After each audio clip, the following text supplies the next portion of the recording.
ಪ್ರೀತಿಯ ವಿದ್ಯಾರ್ಥಿಗಳಿಗೆಲ್ಲ ಹಲೋ ಅಂತ ಹೇಳ್ತಾ, ಸೊ ಎಲ್ಲರೂ ಹೆಲ್ದಿ ಆಗಿದ್ದೀರಾ, ಫಿಟ್ ಆಗಿದ್ದೀರಾ ಅಂತ ಅಂದ್ಕೊಳ್ತಾ, ಸೊ ಇವತ್ತಿನ ಒಂದು ಕಾನ್ಸೆಪ್ಟನ್ನು, ಇವತ್ತಿನ ಒಂದು ಟಾಪಿಕನ್ನು ಪ್ರಾರಂಭ ಮಾಡೋಣ.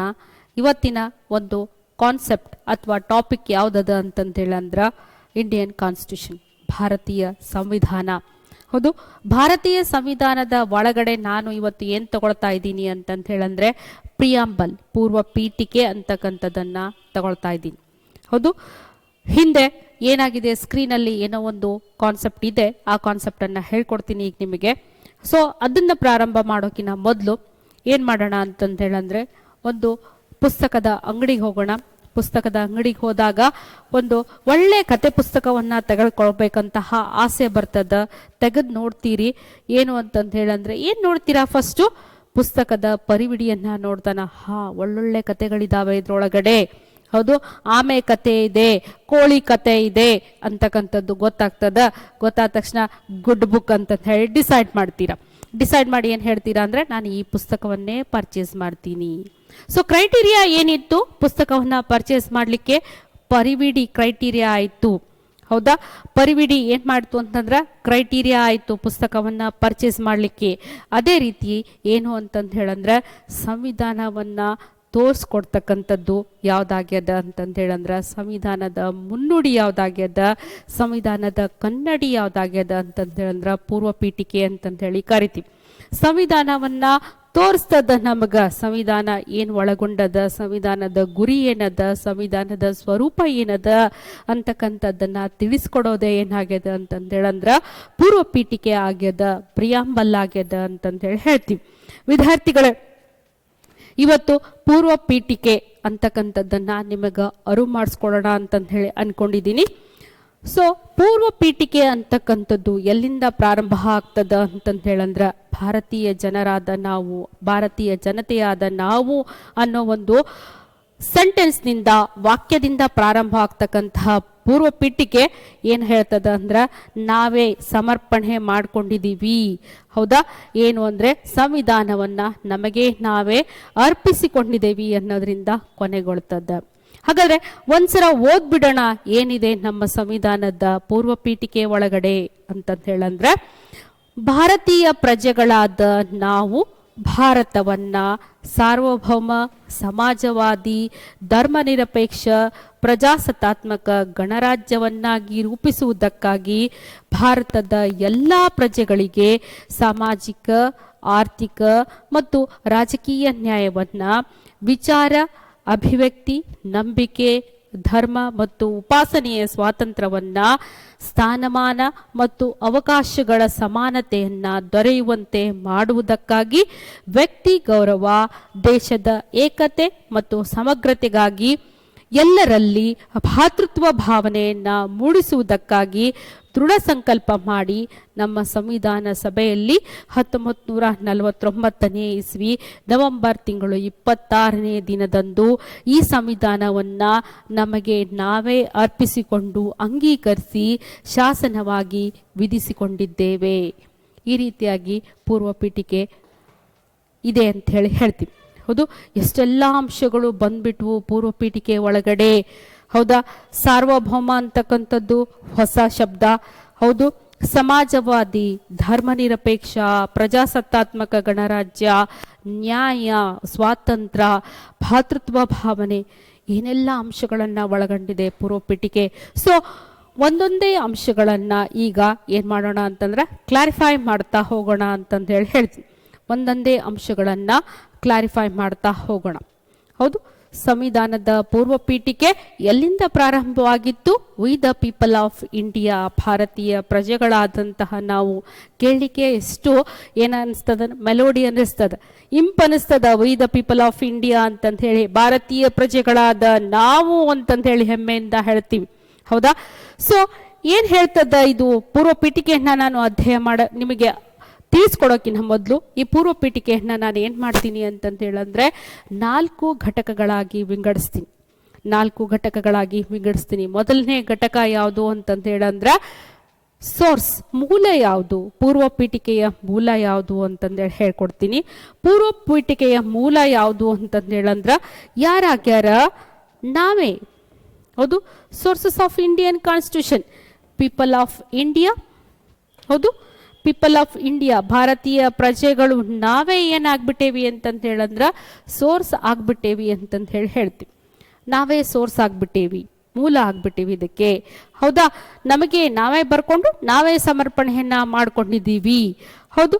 ಅದಾದ್ಮೇಲೆ ಸಂವಿಧಾನದ ಸ್ವರೂಪ, ಪೂರ್ವ ಪೀಠಿಕೆಯ ಸ್ವರೂಪ ಯಾವುದು ಅಂತ ಕೇಳಿದ್ರೆ ಯಾವ್ದದ ಸ್ವರೂಪಗಳು ಅಂತಂತ ಹೇಳಂದ್ರ ಸಾವರಿನ್, ಸಾರ್ವಭೌಮ, ಸೋಷಿಯಲಿಸ್ಟ್, ಸಮಾಜವಾದಿ, ಸೆಕ್ಯುಲರ್, ಜಾತ್ಯತೀತ, ಡೆಮೊಕ್ರೆಟಿಕ್, ಪ್ರಜಾಸತ್ತಾತ್ಮಕ, ರಿಪಬ್ಲಿಕ್, ಗಣರಾಜ್ಯ. ಇಷ್ಟು ಪರಿಕಲ್ಪನೆಗಳು ಏನ್ ಹೇಳ್ತಾವ ಅಂತಂದ ಹೇಳಂದ್ರ ಸಂವಿಧಾನದ ಸ್ವರೂಪವನ್ನ ತಿಳಿಸ್ಕೊಡ್ತಾವ.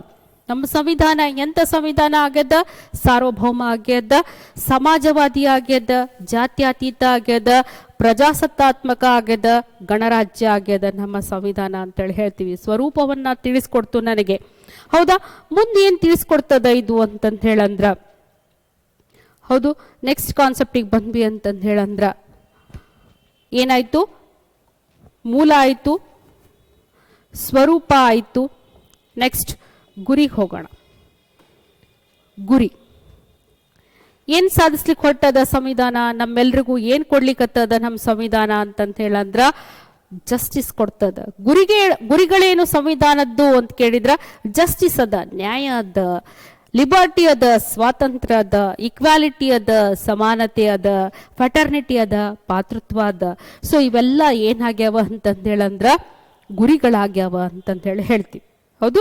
ಅದಾದ್ಮೇಲೆ ಕೊನೆಯದಾಗಿ ಏನು ಅಂತಂತ ಹೇಳಂದ್ರೆ ಯಾವಾಗ ನಾವು ನಮ್ಮ ಸಂವಿಧಾನವನ್ನ ಅಳವಡಿಸ್ಕೊಂಡ್ವಿ ಅಂತಂತ ಹೇಳಂದ್ರೆ ಅಳವಡಿಸ್ಕೊಂಡಿರ್ತಕ್ಕಂಥದ್ದು 26 ನವೆಂಬರ್ 1949 ನಾವೇನ್ ಮಾಡಿದ್ವಿ ಅಂತಂತ ಹೇಳಂದ್ರೆ ಸಂವಿಧಾನವನ್ನ ಅಳವಡಿಸ್ಕೊಂಡ್ವಿ ಅಂತಂತ ಹೇಳ್ತೀವಿ.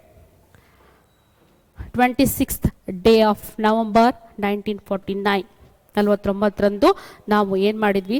ಸಂವಿಧಾನವನ್ನ ಅಳವಡಿಸ್ಕೊಂಡ್ವಿ ಅಂತಂದೇಳಿ ಹೇಳ್ತದ ನಮ್ಮ ಪೂರ್ವ ಪೀಠಿಕೆ.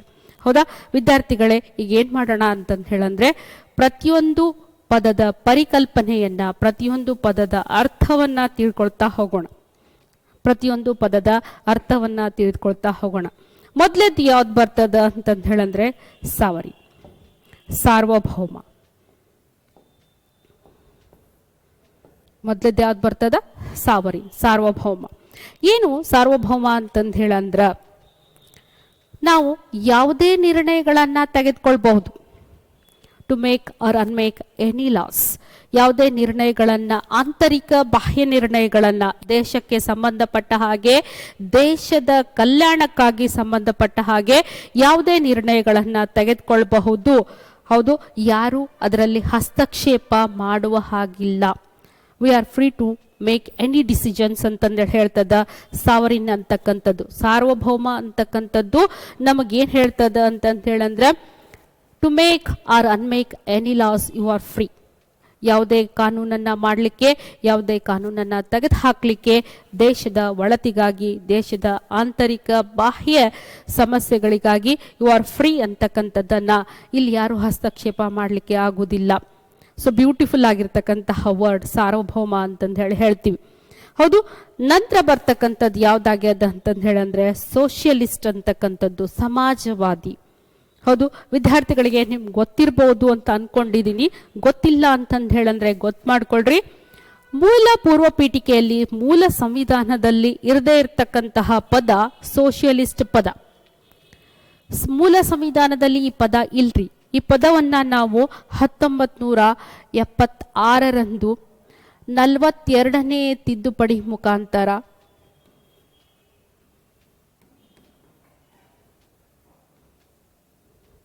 42ನೇ ತಿದ್ದುಪಡಿ ಮುಖಾಂತರ ಸೇರಿಸ್ತಕ್ಕಂತಹ ಪದ ಯಾವ್ದಾಗ್ಯದ ಅಂದ್ರ ಸಮಾಜವಾದಿ ಅಂತಕ್ಕಂಥದ್ದು ಆಗ್ಯದ.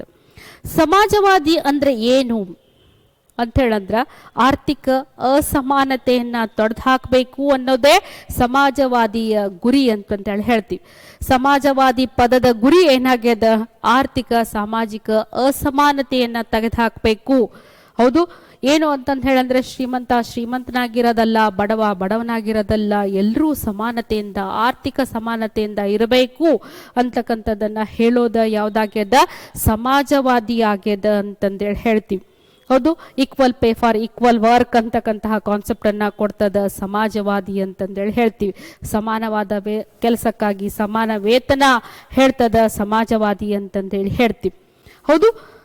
ಸಾರ್ವಭೌಮ, ಯಾವುದೇ ನಿರ್ಣಯ ಕೈಗೊಳ್ಳಿಕ್ಕೆ ನೀವು ಫ್ರೀ ಇದೀರಾ ಅಂತಂದೇಳಿ ಹೇಳ್ತದ ದೇಶದ ಕಲ್ಯಾಣಕ್ಕಾಗಿ. ಸಮಾಜವಾದಿ ಆರ್ಥಿಕ ಅಸಮಾನತೆಯನ್ನ ತೆಗೆದು ಹಾಕಬೇಕು ಅಂತಕ್ಕಂಥದ್ದನ್ನ ಹೇಳ್ತದ ಸೆಕ್ಯುಲರ್, ಜಾತ್ಯತೀತ. ಸೆಕ್ಯುಲರ್, ಜಾತ್ಯತೀತ. ಹೌದು. ಏನ್ ಹೇಳ್ತದ, ಸರ್ವಧರ್ಮ ಸಮನ್ವಯಿಗಳು ಭಾರತೀಯರು ಸರ್ವಧರ್ಮವನ್ನ ಏನು ಆಚರಣೆ ಮಾಡ್ತಕ್ಕಂಥವ್ರು ಅಂತಕ್ಕಂಥದ್ದು ಎಲ್ಲರಿಗೂ ಗೊತ್ತಿರ್ತಕ್ಕಂತಹ ವಿಚಾರ. ನಾವು ಎಲ್ಲಾ ಧರ್ಮಕ್ಕೂ ಗೌರವವನ್ನ ಕೊಡ್ತೀವಿ, ಎಲ್ಲಾ ಧರ್ಮವನ್ನು ಆಚರಣೆಯನ್ನ ಮಾಡ್ತೀವಿ. ಯಾವುದನ್ನು ನನ್ನ ಧರ್ಮ ಅಂತಂದೇಳಿ, ಒಂದೇ ಒಂದು ಧರ್ಮ ನಂದು ಅಂತಂದೇಳಿ ಹೇಳುವುದಿಲ್ಲ ನಾನು. There is no official religion. ಹೌದು. ಎಲ್ಲ ಧರ್ಮಕ್ಕೂ ಏನ್ ಮಾಡ್ತೀನಿ ಅಂತಂದು ಹೇಳಂದ್ರೆ, ಅದು ಹಿಂದೂ ಆಗಿರ್ಬೋದು, ಮುಸ್ಲಿಂ ಆಗಿರ್ಬೋದು, ಹೌದು, ಕ್ರಿಶ್ಚಿಯನ್ ಆಗಿರ್ಬೋದು, ಯಾವುದೇ ಧರ್ಮ ಆದ್ರೂ ಎಲ್ಲಾ ಧರ್ಮವನ್ನ ಗೌರವಿಸ್ತಕ್ಕಂಥದ್ದು, ಒಂದೇ ಅಂತ ಹೇಳ್ತಿರೋದು ಗೌರವಿಸ್ತಕ್ಕಂಥದ್ದು ಜಾತ್ಯತೀತತೆ ಅಂತಂದೇಳಿ ಹೇಳಿ. ಎಲ್ಲಾ ಧರ್ಮದ ಆಚರಣೆಗೆ ಸಂಪೂರ್ಣ ಸ್ವತಂತ್ರ ಇದೆ ನಮ್ಮಲ್ಲಿ. ಎಲ್ಲ ಧರ್ಮದ ಆಚರಣೆಗೆ ಸಂಪೂರ್ಣವಾಗಿರ್ತಕ್ಕಂತಹ ಸ್ವಾತಂತ್ರ್ಯ ಇದೆ. ಅದೇ ಜಾತ್ಯತೀತ ಅಂತಂದೇಳಿ ನಾವು ಕರಿತೀವಿ. There is no official religion ಅಂತಂದೇಳಿ ಹೇಳ್ತೀವಿ. ಇದು ಸಹ ಜಾತ್ಯತೀತ ಅಂತಕ್ಕಂತಹ ಶಬ್ದನೂ ಸಹ 42ನೇ ತಿದ್ದುಪಡಿ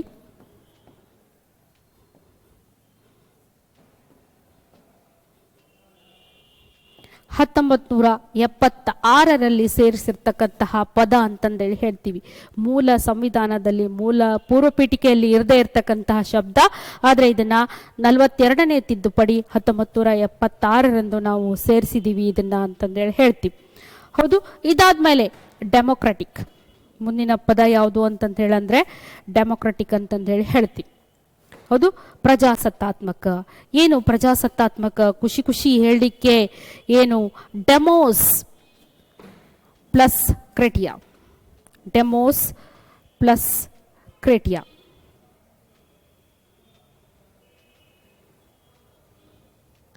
ಡೆಮೋಸ್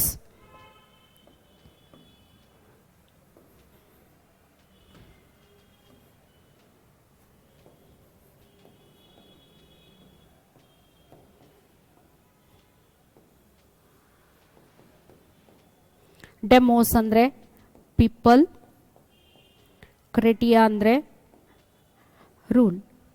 ಜನರೇ ನಡೆಸ್ಕೊಂಡು ಹೋಗ್ತಕ್ಕಂಥದ್ದು, ಜನರ ಆಡಳಿತ ಅಂತಕ್ಕಂಥದ್ದನ್ನ ತೋರಿಸ್ತದ ಡೆಮೋಕ್ರಸಿ.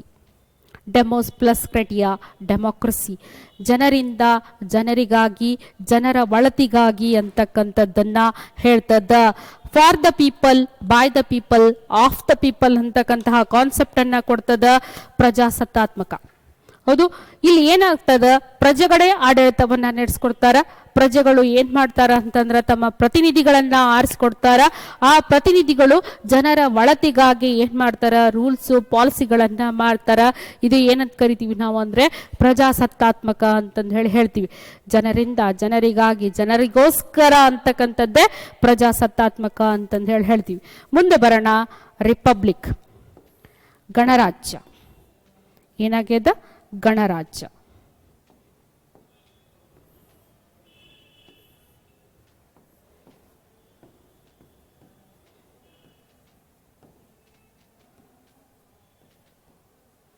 ಗಣರಾಜ್ಯ ಏನು? ಗಣರಾಜ್ಯ ಅಂತಂತ ಹೇಳಂದ್ರೆ ದೇಶದ ಮುಖ್ಯಸ್ಥ ಯಾವಾಗಲೂ ಚುನಾಯಿತ ಮುಖ್ಯಸ್ಥನಾಗಿರ್ತಾನೆ.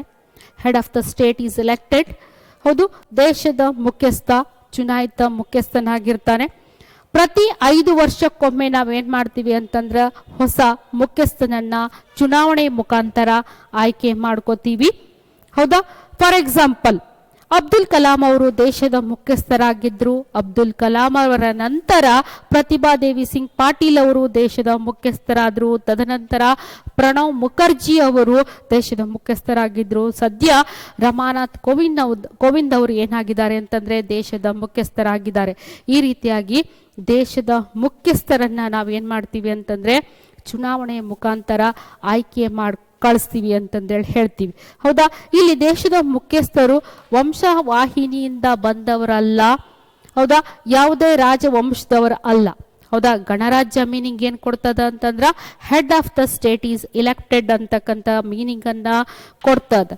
ಹೌದು, ಇದು ಏನಾಗಿತ್ತು, ಇವೆಲ್ಲ ಪದಗಳು ಏನಾಗಿದ್ವು, ಈ ಸಾರ್ವಭೌಮ ಆಗಿರ್ಬೋದು, ಸಮಾಜವಾದಿ ಆಗಿರ್ಬೋದು, ಜಾತ್ಯತೀತ ಆಗಿರ್ಬೋದು, ಪ್ರಜಾಸತ್ತಾತ್ಮಕ ಗಣರಾಜ್ಯ ಆಗಿರ್ತಕ್ಕಂಥದ್ದು ಏನ್ ಹೇಳ್ತದ, ಸಂವಿಧಾನದ ಸ್ವರೂಪವನ್ನ ತಿಳಿಸ್ಕೊಡ್ತಾವ ಅಂತಂದೇಳಿ ಹೇಳ್ತೀವಿ. ಹೌದು, ಅರ್ಥ ಆಗ್ಯದ ವಿದ್ಯಾರ್ಥಿಗಳೇ ಅಂತಂದೇಳಿ ತಿಳ್ಕೊತೀನಿ. ಸೊ ಸ್ವರೂಪ ಆದ್ಮೇಲೆ ಗುರಿ ಏನು ಅಂತಕ್ಕಂಥದ್ದನ್ನ ನೋಡೋಣ. ಸ್ವರೂಪ ಆದ್ಮೇಲೆ ಮುಂದೆಲ್ಲಿ ಹೋಗೋಣ ಅಂತಂತ ಹೇಳಂದ್ರೆ ಗುರಿ ಏನು ಅಂತಕ್ಕಂಥದ್ದನ್ನ ನೋಡೋಣ. ಏನ್ ಗುರಿ ಅದ?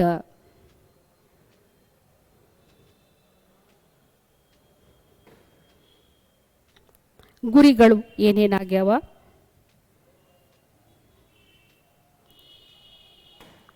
ಗುರಿ ಒಂದು ಏನಾಗ್ಯದ, ಜಸ್ಟಿಸ್ ಆಗ್ಯದ, ನ್ಯಾಯ ಆಗ್ಯದ. ಮತ್ತೊಂದು ಸ್ವತಂತ್ರ ಆಗ್ಯದ, ಲಿಬರ್ಟಿ. ಮತ್ತೊಂದು ಸಮಾನತೆ, ಈಕ್ವಾಲಿಟಿ ಆಗ್ಯದ. ಮತ್ತೊಂದು ಏನಾಗ್ಯದ ಅಂತಂತ ಹೇಳಂದ್ರ ಫ್ಯಾಟರ್ನಿಟಿ ಆಗ್ಯದ, ಭಾತೃತ್ವ ಅಂತಕ್ಕಂಥದ್ದು. ಜಸ್ಟಿಸ್, ನ್ಯಾಯ. ಯಾವ ರೀತಿಯಾಗಿರ್ತಕ್ಕಂತಹ ನ್ಯಾಯ? ಸಾಮಾಜಿಕ ನ್ಯಾಯ, ಆರ್ಥಿಕ ನ್ಯಾಯ, ರಾಜಕೀಯ ನ್ಯಾಯ. ನ್ಯಾಯ ಏನಾಗ್ಯದ? ಸಾಮಾಜಿಕ ನ್ಯಾಯ ಆಗ್ಯದ, ಆರ್ಥಿಕ ನ್ಯಾಯ ಆಗ್ಯದ, ರಾಜಕೀಯ ನ್ಯಾಯ ಆಗ್ಯದ. ಸಾಮಾಜಿಕ ನ್ಯಾಯ ಅಂದ್ರ ಅಸಮಾನತೆಯನ್ನ ತೊಡೆದು ಹಾಕ್ತಕ್ಕಂಥದ್ದು, ಎಲ್ರೂ ಸಮಾನರಾಗಿರ್ತಕ್ಕಂತಹ ಒಂದು ಪರಿಕಲ್ಪನೆಯನ್ನ ಕೊಡದ ಏನಾಗ್ಯದ ಅಂದ್ರ ಸಾಮಾಜಿಕ ನ್ಯಾಯ ಆಗ್ಯದ ಅಂತಂದೇಳಿ ಹೇಳ್ತೀವಿ. ಹೌದಾ, ಅದೇ ರೀತಿ ಆರ್ಥಿಕ ನ್ಯಾಯ ಅಂತಂತ ಹೇಳಂದ್ರೆ ಎಲ್ರಿಗೂ ಆರ್ಥಿಕ ಸಮಾನತೆಯನ್ನ ಕೊಡಬೇಕು, ಆರ್ಥಿಕ ಅಸಮಾನತೆಯನ್ನ ತಡೆದು ಹಾಕಬೇಕು ಅಂತಕ್ಕಂತಹ ಪರಿಕಲ್ಪನೆಯೇ ಆರ್ಥಿಕ ನ್ಯಾಯ ಅಂತಂತ ಹೇಳ್ತೀವಿ. ಹೌದಾ, ಇನ್ನು ರಾಜಕೀಯ ನ್ಯಾಯ ಅಂತಂತ ಹೇಳಂದ್ರೆ ರಾಜಕಾರಣದಲ್ಲಿ ಎಲ್ಲರೂ ಪಾಲ್ಗೊಳ್ಬಹುದು. ರಾಜಕಾರಣದಲ್ಲಿ ಸಕ್ರಿಯವಾಗಿ ಎಲ್ಲರೂ ಪಾಲ್ಗೊಳ್ಬೋದು. ಅವನು ಬಡವ ಆಗಿರ್ಬೋದು, ಶ್ರೀಮಂತ ಆಗಿರ್ಬೋದು, ಶಕ್ತ ಆಗಿರ್ಬೋದು, ಅಶಕ್ತ ಆಗಿರ್ಬೋದು, ಹಿಂದೂ ಆಗಿರ್ಬೋದು, ಕ್ರಿಶ್ಚಿಯನ್ ಆಗಿರ್ಬೋದು, ಮುಸ್ಲಿಂ ಆಗಿರ್ಬೋದು, ಯಾರು ಬೇಕಾದರೂ ರಾಜಕೀಯ ಚಟುವಟಿಕೆಯಲ್ಲಿ ಪಾಲ್ಗೊಳ್ಬಹುದು ಅಂತಕ್ಕಂಥದ್ದೇ ರಾಜಕೀಯ ನ್ಯಾಯ ಅಂತಂದೇಳಿ ಹೇಳ್ತೀವಿ. ರಾಜಕೀಯ ಚಟುವಟಿಕೆಗಳಲ್ಲಿ ಪಾಲ್ಗೊಳ್ಳಲು ಎಲ್ಲರೂ ಅರ್ಹರು ಅಂತಕ್ಕಂಥದ್ದು, ಸಾಮಾಜಿಕವಾಗಿ ಎಲ್ಲರೂ ಸಮಾನರು ಅಂತಕ್ಕಂಥದ್ದು ಸಾಮಾಜಿಕ ನ್ಯಾಯ. ಆರ್ಥಿಕ ಅಸಮಾನತೆಯನ್ನ ತೆಗೆದು ಆರ್ಥಿಕ ಒಂದು ಸಮಾನತೆಯನ್ನ ತರಬೇಕು ಅಂತಕ್ಕಂಥದ್ದೇ ಆರ್ಥಿಕ ನ್ಯಾಯ ಅಂತಂತ ಹೇಳ್ತೀವಿ. ಹೌದಾ ವಿದ್ಯಾರ್ಥಿಗಳೇ, ಮುಂದೆ ನೆಕ್ಸ್ಟ್ ಗುರಿಗೆ ಬರೋಣ. ಮುಂದಿನ ಗುರಿ ಯಾವುದು ಅಂತಂತ ಹೇಳಂದ್ರೆ ಲಿಬರ್ಟಿ. ಮುಂದಿನ ಗುರಿ ಯಾವ್ದಾಗ್ಯದ? ಲಿಬರ್ಟಿ. ಹೌದು, ಸ್ವಾತಂತ್ರ್ಯ. ಯಾವ ರೀತಿಯಾಗಿರ್ತಕ್ಕಂತಹ ಸ್ವಾತಂತ್ರ್ಯ? Thought, expression, belief, faith and worship. ಹೌದು, ನನಗೇನಾಗ್ಯದ ಅಂತಂತ ಹೇಳಂದ್ರ ಯಾವ ರೀತಿಯಾಗಿರ್ತಕ್ಕಂತಹ ಲಿಬರ್ಟಿ ಅದ ನನಗ ಅಂತಂತ ಹೇಳಂದ್ರ ಅಭಿವ್ಯಕ್ತಿ ಸ್ವಾತಂತ್ರ್ಯ ಅದ ನನಗ, ವಿಚಾರವನ್ನ ವ್ಯಕ್ತಪಡಿಸ್ತಕ್ಕಂತಹ ಸ್ವಾತಂತ್ರ್ಯ ಅದ, ಧರ್ಮ ಶ್ರದ್ಧೆಗೆ ನನಗೆ ಸ್ವಾತಂತ್ರ್ಯ ಅದ, ಉಪಾಸನೆಗೆ ಸ್ವಾತಂತ್ರ್ಯ ಅದ, ನನಗ ಧರ್ಮದಲ್ಲಿ ನಂಬಿಕೆಗೆ ಏನಾಗ್ಯದ ಅಂತಂತ ಹೇಳಂದ್ರ ಸ್ವಾತಂತ್ರ್ಯ ಅದ ಅಂತಂತ ಹೇಳ್ತೀವಿ. ಹೌದು, ಏನೇನ್ ಕೊಡ್ತದ? ಯಾವ ಯಾವ ಸ್ವಾತಂತ್ರ್ಯಗಳನ್ನ ಕೊಡ್ತದ ನನಗ ಅಂತಂತ ಹೇಳಂದ್ರ ನನಗ ಅಭಿವ್ಯಕ್ತಿ ಸ್ವಾತಂತ್ರ್ಯ ಅದ ರೀ, ನನಗ ವಿಚಾರದ ಸ್ವಾತಂತ್ರ್ಯ ಅದ, ನನಗ ವಿಶ್ವಾಸದ ಸ್ವಾತಂತ್ರ್ಯ ಅದ, ನನಗ ಧರ್ಮ ಶ್ರದ್ಧೆಯ ಸ್ವಾತಂತ್ರ್ಯ ಅದ, ಉಪಾಸನಾ ಸ್ವಾತಂತ್ರ್ಯ ಅದ. ಸೊ ಅದೇ ಲಿಬರ್ಟಿ ಅಂತಂತ ಹೇಳಿ ಕರಿತೀನಿ. ಹೌದು, ನಾನು ಯಾವ ಧರ್ಮದ ಆಚರಣೆ ಬೇಕಾದರೂ ಮಾಡ್ಬೋದು, ನನ್ನ ವ್ಯೂಸ್ಗಳನ್ನ, ನನ್ನ ವಿಚಾರಧಾರೆಗಳನ್ನ ಎಕ್ಸ್ಪ್ರೆಸ್ ಮಾಡ್ಬೋದು. ಹೌದಾ, ಬಿಲೀಫ್, ಶ್ರದ್ಧೆ ಇದೆ ನನಗೆ, ಯಾವುದೋ ಒಂದು ವ್ಯಕ್ತಿ ಮೇಲೆ, ಧರ್ಮದ ಮೇಲೆ ನನಗೆ ಶ್ರದ್ಧೆ ಇದೆ, ಅದೇ ನನ್ನ ಲಿಬರ್ಟಿ ಅಂತಂದೇಳಿ ಹೇಳ್ತೀನಿ. ಹೌದು, ಲಿಬರ್ಟಿ ಆದ್ಮೇಲೆ ಮುಂದೆ ಬರ್ತಕ್ಕಂಥದ್ದು ಯಾವುದು ಅಂದ್ರೆ ಈಕ್ವಾಲಿಟಿ, ಸಮಾನತೆ. ಮುಂದಿನ ಯಾವುದು? ಸಮಾನತೆ.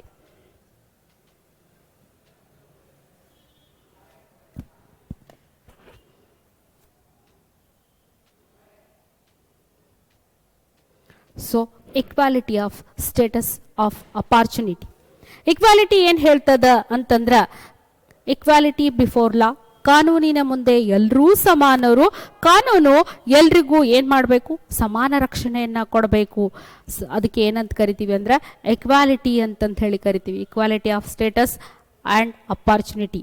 ಹೌದು, ಎಲ್ಲ ಕಡೆ ಏನು ಅಂತಂತ ಹೇಳಂದ್ರೆ ಸಮಾನತೆ ಇದೆ, ಎಲ್ರಿಗೂ ಸಮಾನ ಅವಕಾಶಗಳವ. ಸಾರ್ವಜನಿಕ ಸ್ಥಳಗಳಲ್ಲಾಗಿರ್ಬೋದು, ಸಾರ್ವಜನಿಕ ಉದ್ಯೋಗಗಳಲ್ಲಾಗಿರ್ಬೋದು, ಧರ್ಮ, ಜನಾಂಗ, ಜಾತಿ, ಲಿಂಗ, ಹುಟ್ಟಿದ ಸ್ಥಳ ಯಾವುದೇ ಆಧಾರದ ಮೇಲೆ ನಾವು ಡಿಸ್ಕ್ರಿಮಿನೇಟ್ ಮಾಡೋದಿಲ್ಲ, ತಾರತಮ್ಯ ಮಾಡೋದಿಲ್ಲ, ಎಲ್ರಿಗೂ ಸಮನಾದಂತಹ ಅವಕಾಶಗಳನ್ನು ಕೊಡ್ತೀವಿ. ಅದೇ ಸಮಾನತೆ ಅಂತ ಹೇಳ್ತೀವಿ.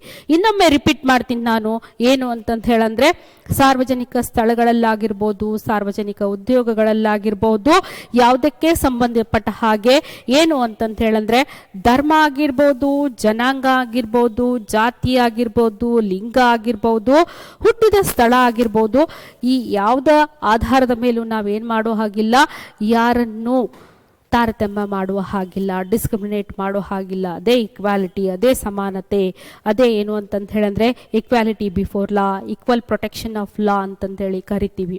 ಹೌದಾ ವಿದ್ಯಾರ್ಥಿಗಳೇ, ಅರ್ಥ ಆಗ್ಯದ ಅಂತಂದೇಳಿ ಹೇಳ್ತೀವಿ.